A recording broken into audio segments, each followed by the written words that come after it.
Punch, Ultimate Debate League, Smoke Over Win 1. I am the host, iXclusive said, and our first matchup tonight. On my left, Jack Bauer, introduce yourself.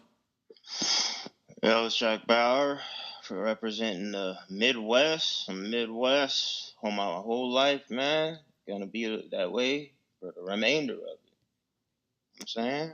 Let's get it. And debater to my right, Boomer, introduce yourself. No introduction needed, man. Let's go. Boomer, what you call in the air? What you got? Heads or tails? Tails. It's heads. What you want to do, Jack? Now I'll go first. Okay, all right. I'm gonna introduce y'all topic. Gnome 8 featured battle was Sue Surf versus Rum Nitty. Question is, who you had winning? 1 minute on the clock. Jack, punch. I had Rum Nitty winning this battle because Surf obviously lost. It takes more than just performance to win a battle. Surf had plenty of performance, but with the bars, he wasn't matching Nitty. And Nitty had performance to match Surf. And Surf said, the scope says Chewbacca, your princess lay in a box, which got the reaction of a life-changing line. It's a memorable line, but that shit makes absolutely no sense. A scope doesn't make any sound whatsoever. Shortly after that line, he says, remember what I said about the Tekken 2? And I did remember that. Because when he said Tekken 2, that didn't have anything to do with anything. And it was followed by something completely different. He just said Tekken 2. Time. So go ahead and finish your bar out. So he just said Tekken 2. It was completely irrelevant, and he just reminded us of that. Time. All right, bottom of the first. It's on you, Boomer. Punch. First thing I hear when I touch down is boom, the Midwest grooving. Such and such nice. What's his name doing his numbers, and I don't see Jack losing. Well, Nitty lost by default because the battle was in question, even though his opponent only brought 2 rounds. While you, Jack, worry about battle's angles, I check the angles of the battle. That means I catch certain shit that you gonna miss. Believability, Nitty a insane crisp and was wearing a Houston Astros fitted with orange in it. Clear Hoover shit. That man lost, literally. But we believe him gun bars, though. This generation is full of nerds like you who like to retract what happened in the building and revise battles to their liking, taking away the essence and the feel of battle rap where what you experience live matters. What happened live on stage was a vet showing a nigga happy to touch his biggest stage yet, levels and performance. Nitty had a harsh stumble. Oh, my bad, I fucked that up. Nitty had a harsh stumble in round 1. I hope y'all caught that. And used up his 2 biggest haymakers, souvenirs, and Hawaiian punch prior, leaving him nothing to recover with afterwards to salvage the round. He got clearly outclassed in the first round. The first round is not a debate. Time. All right. Top of the second. Jack is back on you. You got 1 minute. Punch. Okay. Nitty may have stumbled with that line before Hawaiian Punch, but it still got major crowd reaction, and it was still a hard-hitting line when he delivered it. And speaking of this whole believability thing, you're the so-called believability nigga. So with the line that Rum said, just like when he'll fuck up on a line and say Jersey, he know how to cut a sentence short, okay? That places doubt in a lot of people's mind, which the doubt was already there because Surf keeps getting off light on these heavy-ass charges. Something ain't right.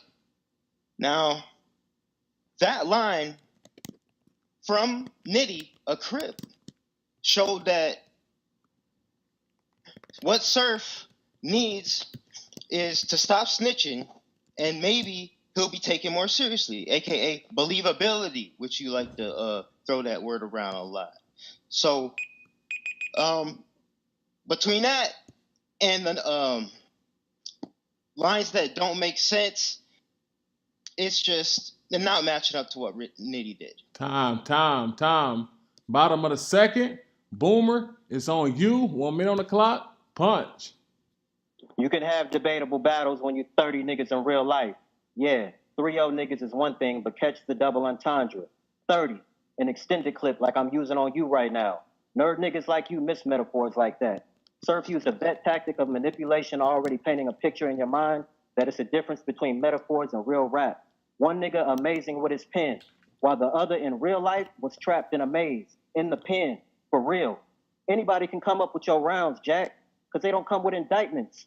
Nitty material cool for grind time niggas like you, but when you step on stage against a nigga more believable than you, it's different. Authenticity has always held the most weight. If you a corny nigga, be corny. If you a killer, be a killer. Anything in between is filler. Surf came home from living his material against someone cooped in his house writing up his. It's a difference when you hop on that stage. He got his first big stage against Surf, and he left with a debatable battle. How could the nigga have won? He lost. Time. All right. Y'all know the routine for the third. Both get 25 seconds each 3 times, and you get to close it out with 45. Well, for a minute. 25 seconds. It's on you first, Jack. Punch. You like to say these grind time bars, but if I'm not mistaken, Rum has been on URL almost his entire career. So you can't use that angle. And the souvenirs line that you brought up, and not only that, but the Sensu Bean line were the best Surf name flips that he's ever had spit against him. They're the most creative. And that Sensu Bean line was better than Surf's whole entire Dragon Ball Z scheme, which he tried to pretend like he rebutted. As soon as Nitty said that, he shook his finger in his face and said, Dragon Ball Z, Dragon Ball Z. Immediately. He didn't have time to rebut that shit. Time. It's on you. Boom. 25 seconds. Punch. Nitty went to Houston thinking his bar formula could trump one of the most talented battlers' overall package in delivery, bars, and performance. It's one thing to say hot shit, but if you can't get the crowd to hang on to almost every line, then you're not affecting your opponent. Jack, how you checking me when I'm checking you? Jack, you a one-trick pony. You got gun bars, that's cool. But I'm like Pegasus, nigga. Once I start opening my wings and soaring on niggas, it's a whole different feeling to speak to my shit. Time. 25 seconds. Back on you, Jack. Punch.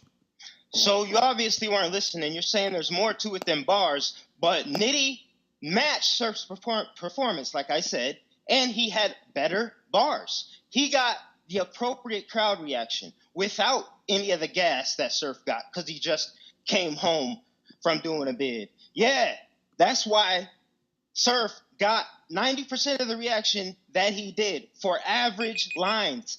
Nitty was spitting shit that Surf would never come up with in his wildest dreams. Time. Back on you, Boom. 25 seconds. Punch. We often relate battle rap to boxing. Surf was the heavyweight and Nitty was the number one contender. After the bout, we didn't see a knockout. So in what world would the number one contender get the decision? Due to Nitty's inability, still not knowing how to rock a big stage is why he lost to someone who outperformed him. He threw a lot of punches against someone who knew how to counter with schemes. It changed the look of the fight. Surf was a boxer. Nitty was a brawler. Have you ever seen a boxer get beat by a brawler? Never. Time.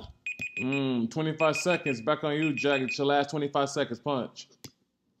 Okay, well, Nitty was a contender, and he went in there in that ring with Sue Surf on a big stage, and the majority of the people got Rum. They got Rum, obviously, because he won that third, and he won the first. Debatable second, but either way, it's 2-1, 3-0, just what you want to debate between those two.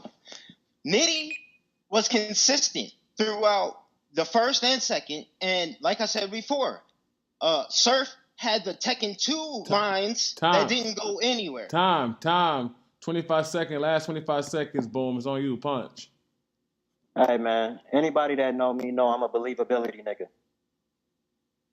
What I want y'all to do is check the files. Check the chat. If you look at the timestamp, you see this nigga Jack posted up with De Jesus. I don't even know if you I don't even believe that you wrote your rounds, my nigga. So I really can't even take this battle serious. Niggas was cooped up, politicking, helping niggas write rounds. I did this shit on my own, my nigga. I was really in the field. You wasn't in the field, my nigga. It's over. It's a 30. It's a body. It's a Time. body. I Time. was in the field too. Time. You like Time. circumstance. Jack, you got your last minute to close out your third. 1 minute on the clock. Punch. All right. That shit that you did was cool. Just because I have friends on this Discord, that don't mean shit. But anyway, the first round, Surf got gassed like I've never seen before. Not just from his nigga Tay-Rock in the back, but from the crowd accepting lines like, I got big rounds, Ferris wheel. And they go crazy. Okay? When you look at this battle back, Surf wasn't saying anything that impressive at all. He had a Dragon Ball Z scheme that he tried to pretend rebuttal, a dog scheme, and a lot of gun bars, like he usually has. He didn't have any of that subtitles. He didn't do any of that shit. So Nitty was less boring than Surf. Basically, Surf was boring with the old shit that he spit that has been spit better by other battlers. The Dragon Ball Z scheme, that's easily the worst one. And like I said, Nitty's Dragon Ball Z scheme was better because it pertained to Surf. It was a name flip on Surf, and it was probably the best one, the best name flip that an opponent has ever said to Surf. So if you take out the gas, and if you take out the just getting home from doing a bid, Rum Nitty wins this battle clear. Possible 3-0. But 2-1, just what round you want to give him.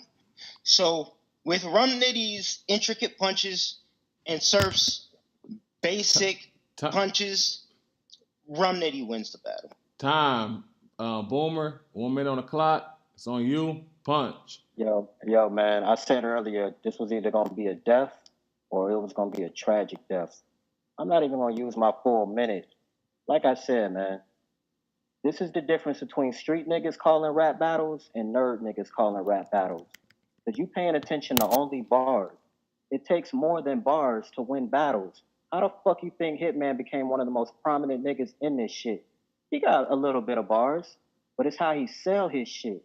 Surf sold his shit. He didn't even have to sell his shit. He lived this shit. He going up against a nigga trying to sell the shit. It's a difference when you hop on that stage. My nigga really been through real life battles versus a nigga who just claimed himself to be the gunline king. But where the files at? We ain't heard you caught with no charges. We don't have no concrete proof of this shit. The shit that you rapping about, we don't really know that you lived that shit. We got proof of that shit. So when I hear that shit on the stage, that shit is null and void. All that creative, acrobatic, battling, whoop-de-whoop shit, that shit is cool. But I'm going with the nigga that's rapping the material that I see proof that he lived. Facts. It's over, my nigga. Time. Once again, Punch Ultimate Debate League. Smoke over win 1. That was Jakk Bauer, a.k.a. Zodiac, versus Boomer. Rum Nitty versus Sue Surf, who you had winning. I'm going straight to my ringside analysis to give their feedback on the event. I'm going to De Jesus first. De Jesus, how you calling this bout? Yo, that was a very powerful battle. I feel like first round, I think it was very evident that Jakk didn't have the energy necessary to match Boom. And I feel like Boom clearly took the first round. I feel like Boom took the potential, or not the potential, the momentum into the second round, and he took the second round clear as well, in my opinion. I think Jakk did have some good angles for the camera. Like on cam, it might be a good one, but right now, third round, I got it the same way. 3 rounds clear, Boom. Jack's my guy. Boom even kept a file. Boom, I ain't help him right. I'll kill you myself, but I'll leave that for another day. And yeah, great battle. Boom, showing what it takes to be a heavyweight. Let's go. Salute. Jesus. Hey, Top Tier Podcast. Who you had winning, brother? Top Tier Podcast. Yo, yeah. Jakk, he came out, you can tell he was a little bit nervous. I thought Boom was much more comfortable from the outgate. I don't know what happened to Jakk from his last battle. He seemed a lot more comfortable. He talked with a lot more confident poise. He was just shaky every round speaking. I felt like Boom just had a presentation and just had his stuff formatted, very little stumbles, clean all the way through. This was a clear 30. This was really a body bag, man. Boom won. Bet. Now I'm gonna go to the last ringside analysis. Taylor Made. Let me know who you had winning. Your thoughts on the battle. Yo, you hear me? Yes, sir. Man, that's fucked up, man, but this a fucking body bag, man. It's a 30. And the fucked up thing is, I think it's the first time I've ever witnessed a subtle body bag. Usually when we associate body bag shit, we usually see the other motherfucker barking on him and shit. Just screaming, you know what I'm saying? Just making him look stupid. This nigga was talking to him like he stole a cookie from the cookie jar. But you know how when your dad about to whoop your ass and he sits you down, he talking with so much power and cadence like, hey, and he biting his lip. Well, didn't I tell you not to take the motherfucking cookie from the cookie jar? And you scared as fuck. That's how this nigga was. Like, why the fuck is you stuttering, my nigga? I don't know if, and you making the shit, the nerd shit he telling you about, he making you seem like that nigga from how Disaster was talking to him, and what the fuck was that shit called, Body? With the nigga with the glasses? Like, you a nerd. Like, you making it believable. This a believability nigga, right? Well, you just made him look more believable with the shit he was saying. It's about the cadence. I bet, and he had good material too. And on top of that, even though I felt Boomer reached with the file, he did the BOUT shit. Bauer did by making it seem believable. Oh, I got friends and shit. I'm not making fun of the nigga, but it's just like, you making it bad. Like, the way you going about doing shit. Like, lie, at least, you know what I'm saying? And then to end it off, while my man, what's his name, Boomer was talking, this nigga Jakk Bauer in the fucking chat saying, no, I didn't say that. Oh, he snitched too. Like, man, you making it look bad like you got body. So this is an ugly, subtle, 30 body, nigga. Make that nigga go back to the PGs and practice, because you can't match up with the rest of the punchers in this bitch. I'm sorry. It's the punch league. You got to come with it or go the fuck home. Well, appreciate that, Taylor Made. Once again, Punch Ultimate Debate League. This is Smoke Over Win 1. That was Boomer versus Jakk Bauer.